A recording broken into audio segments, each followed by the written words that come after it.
Olá, pessoal! Sejam muito bem-vindos a mais uma aula. Hoje nós vamos ter aula de português, né? Comigo, Aparecida. E vamos falar sobre adjunto adnominal, que vem a ser um adjunto adnominal. Vamos pensar aqui pelo nome, né? O significado do nome. Se tem ad, junto, então é uma coisa que vem junto. Adnominal, nominal, alguma coisa que vem junto de um nome. Quando a gente para pensar em nomes, a gente pensa em substantivos. Geralmente tem outras classes gramaticais que se classificam como nomes, mas a gente pensa logo nos substantivos. Pelo menos eu penso logo nos substantivos, certo? E aí, para que vai servir esse adjunto adnominal? Então ele vem junto de um substantivo, fazendo o quê? Determinando, especificando, explicando. Quem é que faz isso? Então, a classe gramatical responsável por fazer isso é o adjetivo. Os adjetivos é que tem essa função de determinar, especificar. Então, é por isso que a gente costuma dizer que o adjunto adnominal tem como característica funcionar como um adjetivo, qualificando, explicando. O substantivo a quem ele vem junto. Vamos ver? Então, tem aqui, ó. Qual é a função? Como eu já acabei de falar para vocês agora há pouco. Ele possui a função adjetiva na oração, o qual pode ser desempenhado por adjetivos, locuções adjetivas, artigos, pronomes adjetivos e numerais adjetivos. Então, o adjunto adnominal sempre vai ser um adjetivo? Não. Pode ser um pronome, pode ser um artigo, né? Pode ser uma locução adjetiva, pode ser um pronome adjetivo, como seu, meu, nosso. Isso aí é pronome adjetivo. Pode ser um numeral adjetivo, mas sempre com essa função de adjetivo, com a função de explicar, com a função de determinar, com a função de especificar o substantivo a quem ele está lá juntinho, ok? E aqui eu tenho um exemplo para vocês, ó. O poeta inovador enviou 2 longos trabalhos ao seu amigo de infância. Para a gente descobrir o adjunto adnominal, primeiro a gente precisa separar os termos da oração. Na aula passada nós vimos sujeito, e aí a gente já falou um pouquinho sobre a separação entre sujeito e predicado. E aqui a gente precisa fazer isso mais uma vez. Então, ó, primeira coisa que a gente faz é encontrar o verbo, né? Assim, o verbo aqui, ó, é enviou. Quem enviou? O poeta inovador. Então, se eu digo que o poeta inovador enviou 2 longos trabalhos ao seu amigo de infância, o que a gente faz? A gente já separa aqui a oração entre sujeito e predicado, o restante da frase, da oração, melhor dizendo. Então, eu tenho sujeito, poeta inovador, e o predicado enviou 2 longos trabalhos a seu amigo de infância. Eu tenho aqui o poeta inovador, poeta, que é o núcleo do sujeito, integrando aqui um sujeito simples, né? A gente estudou isso na aula passada em tipos de sujeito. Poeta, sujeito simples, núcleo do sujeito simples. E aqui eu tenho enviou, que é o núcleo do predicado, já que é um predicado verbal. Enviou 2 longos trabalhos ao seu amigo de infância. Tá, tudo bem. O que a gente precisa olhar aqui? Ó? Nós temos 3 substantivos. Poeta, trabalhos e amigo, certo?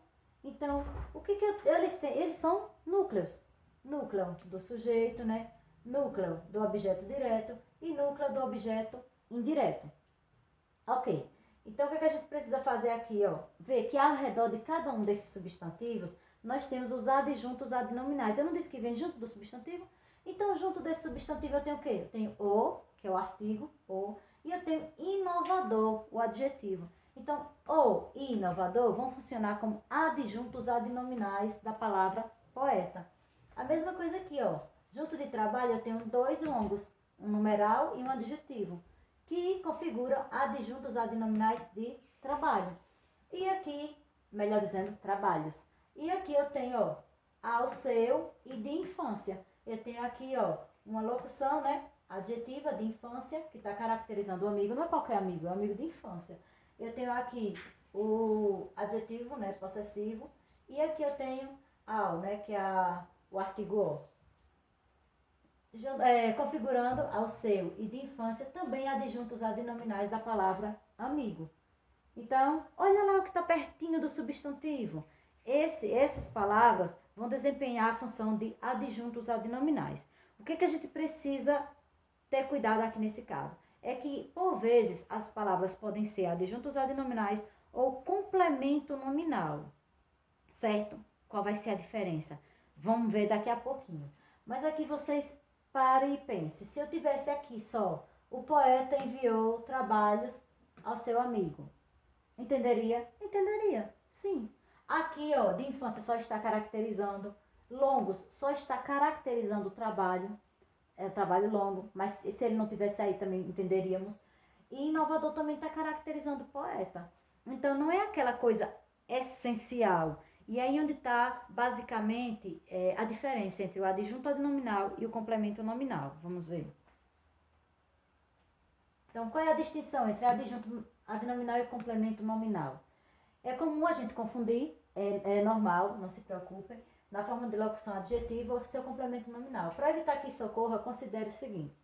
Primeiro, só os substantivos podem ser acompanhados de adjuntos adnominais.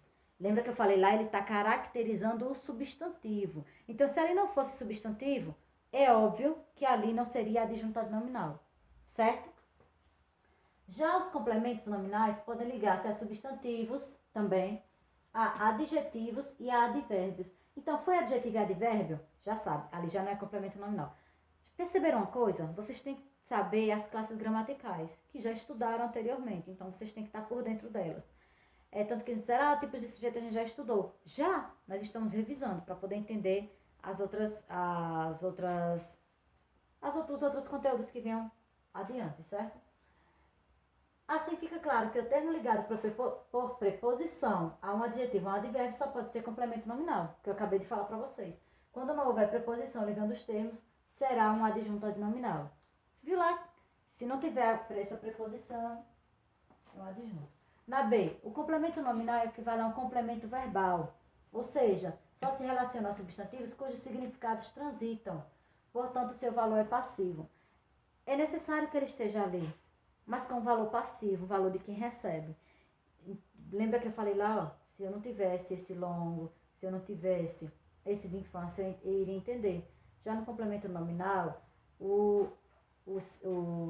ele é mais, o complemento nominal, ele é mais exigido pela frase, certo?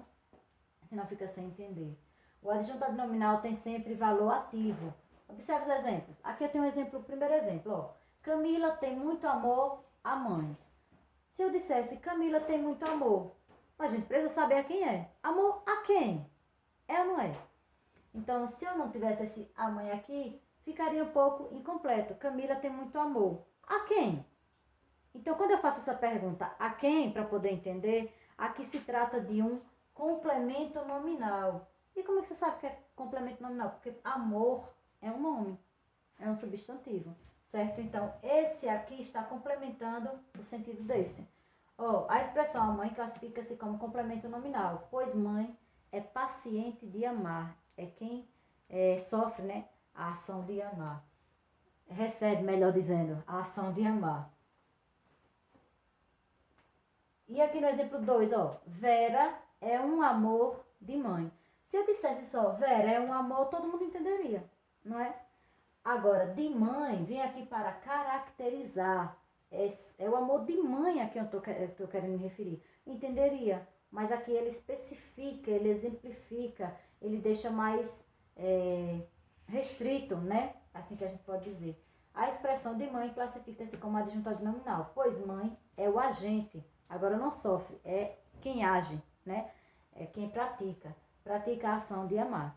Então, é isso. Espero que vocês tenham entendido. Tanto o adjunto adnominal como o complemento nominal vão acompanhar nomes, certo? O que a gente precisa entender é que, no caso do adjunto adnominal, o nome, né, ele é um agente, ele é quem pratica. E no complemento nominal, ele é passivo, ele recebe a ação. E é mais exigido para se entender o sentido, certo? Espero que tenha ficado claro. Estamos aqui, até a próxima aula, se Deus quiser.